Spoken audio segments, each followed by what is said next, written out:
अब हम करेंगे subordination of individual interest to general interest. Individual interest का मतलब है एक पर्सन के गोल की बात कर रहे हैं और जनरल इंटरेस्ट का मतलब है ऑर्गेनाइजेशन के गोल की बात कर रहे हैं। तो आप लोगों की पहली वाली वीडियोस मिस ना हो तो मैं आप लोगों को ये बता दूं कि पहले हम लोगों ने principle of division of work, unity of command, unity of direction, authority, responsibility and discipline, ये वाले प्रिंसिपल्स कर लिए हैं। अब ये हमारा 6th वन है, subordination of individual interest to general interest. अब अकॉर्डिंग टू दिस प्रिंसिपल ये क्या कह रहे हैं कि interest of the organisation must supersede the interest of individuals और एम्प्लॉयज। कि जो भी मेरा ऑर्गेनाइजेशन का गोल है या जो भी मेरी ऑर्गेनाइजेशन का इंटरेस्ट है वो किसी ना किसी तरीके से इंडिविजुअल इंटरेस्ट के साथ रिलेटेड होना चाहिए। आगे बढ़ते हैं। In the organisation all the employees are working with some objective and there is always an objective of organisation. क्योंकि जो पर्सन ऑर्गेनाइजेशन में काम कर रहे हैं उनका भी कोई ऑब्जेक्टिव है, किसी को पैसा चाहिए, किसी को एक्सपीरियंस चाहिए, किसी को कोई ना कोई तो रीज़न होएगा ना इनका। तो कहते हैं ऑर्गेनाइजेशन का भी कोई ना कोई ऑब्जेक्टिव हमेशा रहता है। If the objective of individual are in the same direction of organisation then there is no problem. कि जैसे कहते इंडिविजुअल का ऑब्जेक्टिव था, जो मेरा ऑब्जेक्टिव था और ऑर्गेनाइजेशन का ऑब्जेक्टिव, दोनों का सेम ऑब्जेक्टिव था। ऑर्गेनाइजेशन चाहती थी पैसा ज़्यादा कमाना है, मेरा ऑब्जेक्टिव भी क्या था कि मैंने पैसा ज़्यादा कमाना है, then they are saying then there is no problem, कहते कोई प्रॉब्लम नहीं है फिर।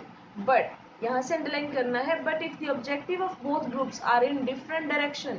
ऑर्गेनाइजेशन बोल रही है पैसा नहीं कमाना, हमें सेल्स ज़्यादा करनी है या चैरिटी करनी है, एनजीओ है वो, और मेरा ऑब्जेक्टिव क्या है, मैंने पैसा कमाना है, then manager must try to reconcile individual interest with the organisational goal. तो मैनेजर को प्रॉपर अपने जो है वो अपने एफर्ट लगाने पड़ेंगे ताकि वो दोनों के बीच में क्या कोऑर्डिनेशन कर सके, ताकि फ्यूचर में सेक्रीफाइस ना करना पड़े हमें ऑर्गेनाइजेशन गोल को। ये ना हो कि लोगों को खुश करते करते ऑर्गेनाइजेशन का गोल ही अचीव ना हो।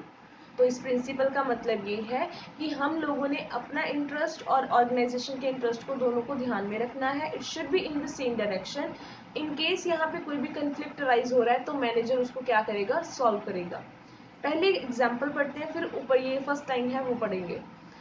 एग्जाम्पल में लिखा है, before buying raw material the manager must compare the prices and qualities of all suppliers. मैं रॉ मटेरियल अगर मैंने परचेज करना है तो मैं पहले क्या करूँगी, जितने सप्लायर्स हैं जलंधर में जो मेरे को रॉ मटेरियल या प्लास्टिक बेचेंगे, पहले मैं सबसे पहले उनका जो है प्राइस देखूंगी, फिर क्वालिटी देखूंगी कौन अच्छा दे रहा है, and then give order to the best, जो सबसे अच्छा होगा मैं उसको ऑर्डर दूंगी, rather than giving order to his own relative by misusing his power. अगर मेरा कोई रिलेटिव है तो अगर वो भी प्लास्टिक बेच रहे हैं तो ऐसा नहीं है कि मैं उनसे प्लास्टिक खरीदूं ताकि उनका प्रॉफिट हो जाए, चाहे उसकी वजह वो महंगा भी दे, क्वालिटी भी उसकी खराब हो, उसकी वजह से ऑर्गेनाइजेशन को लॉस हो जाए।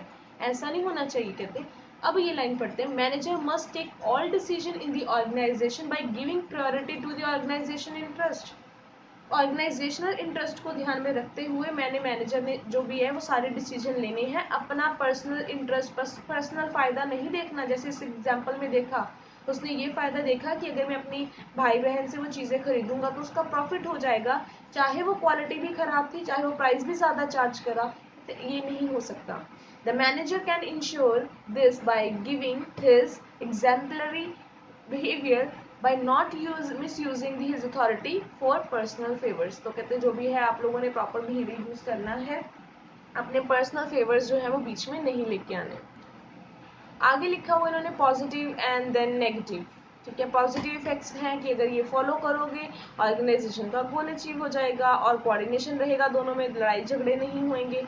अगर ये नहीं फॉलो करते प्रिंसिपल देन फॉलो आप लोगों को रिजल्ट इसका क्या निकलेगा, ऑर्गेनाइजेशन का गोल अचीव नहीं होएगा, हर कोई डिफरेंट डायरेक्शन में काम कर रहा है। जैसे इस एग्जाम्पल में उन्होंने लिखा था कि वो क्या कर रहा है, कॉस्टली चीज़ें खरीदी जा रहा है, ठीक है, फ़ायदा अपने भाई का करा रहा है और ऑर्गेनाइजेशन को इसकी वजह से लॉस हो रहा है, तो अचीवमेंट ऑफ ऑर्गेनाइजेशन गोल नहीं होएगा।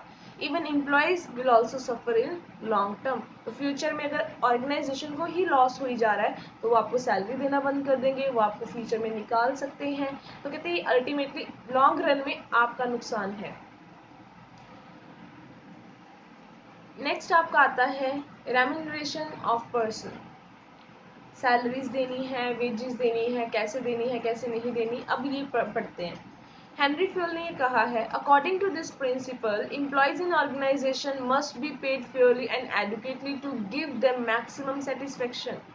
अगर आप लोग बहुत ज़्यादा काम कर रहे हो, आपको कम सैलरी मिल रही है, तो आप एक दिन काम करना छोड़ दोगे, ठीक है। तो कहते हैं आप लोगों ने जो भी एडुकेट उनके काम के अकॉर्डिंगली, फिर जो आपकी उनकी सैलरी बनती है, वेजेस बनती हैं, आपने उनके काम के अकॉर्डिंगली, उनके एक्सपीरियंस के अकॉर्डिंगली देनी है, ना कि पर्सनल जो है बाइसनेस जो नहीं होनी चाहिए कि अपने जो है सिबलिंग्स हैं या अपने रिलेटिव्स हैं, जो पर्सनल रिकमेंडेशन थी उनको ज़्यादा हम लोग दे रहे हैं और बाकी को कम दे रहे हैं। The employees should be paid fair wages and salaries which would give at least a reasonable standard of living। तो कहते हैं एटलीस्ट वो अपनी लिविंग स्टैंडर्ड को मेंटेन कर सके, इतनी सैलरीज आप लोगों ने उनको पे करनी है। At the same time it should be in paying capacity of the company. देखो दो चीज़ों की बात करिए, एक तो उन्होंने बोला उन्होंने पे करना है, अच्छा तो पे किस किस बेसिस के ऊपर करना है, आप दो अलग से पॉइंट बना सकते हो प्रेजेंटेशन अच्छी करने के लिए। एक तो कहते हैं कि इतनी सैलरी दो कि वो अपना जो है स्टैंडर्ड ऑफ लिविंग मेंटेन कर सकें, ठीक है। और नेक्स्ट उन्होंने लिखा है कि इतनी भी ज़्यादा मत पे कर देना कि कंपनी की पेइंग कैपेसिटी में उतना हो ही ना, कि कंपनी की जो है इतनी इनकम नहीं है बट मैं सैलरी ज़्यादा दी जा रही हूँ लोगों को, तो इसकी वजह से ऑर्गेनाइजेशन को लॉस हो रहा है। तो दोनों चीज़ें ध्यान रखनी है, ज़्यादा भी नहीं होनी चाहिए और कम भी नहीं होनी चाहिए।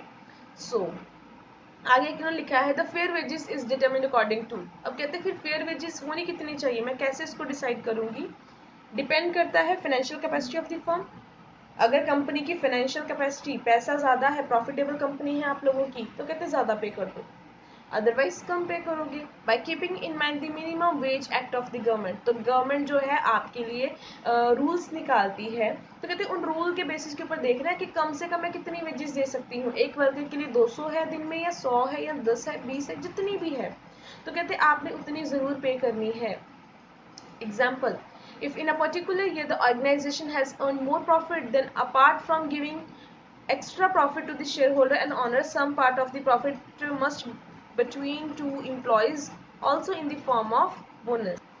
आई थिंक थोड़ा सा मैंने गलत रीड कर दिया, तो इन्होंने यहाँ पे लिखा है, दोबारा से रीड कर देती हूँ कि किसी साल में अगर कम ऑर्गेनाइजेशन ज़्यादा प्रॉफिट अर्न कर रही है, then apart from giving extra profit to shareholder, तो कहते सिर्फ प्रॉफिट देने के अलावा भी आपको उनको क्या देना पड़ेगा, बोनस देना पड़ेगा, या आप उनको बोनस दोगे, इसको बोलते हैं adequate. This will encourage and motivate. तो ये जो इम्प्लॉयज़ को क्या करेंगे, मोटिवेट करेंगे कि हमें भी सेम सैलरी नहीं हर साल मिलेगी, इससे ज़्यादा भी हमें इनकम मिल सकती है अगर जो ऑर्गेनाइजेशन हमारी वजह से प्रॉफिट अर्न करे। तो पॉजिटिव इफेक्ट इसके क्या हैं, एम्प्लॉयज़ मोटिवेट हो जाएंगे, वो ज़्यादा काम करेंगे क्योंकि उनको पता है अगर ऑर्गेनाइजेशन को ज़्यादा प्रॉफिट होएगा तो हमें भी ज़्यादा बोनस मिलेगा।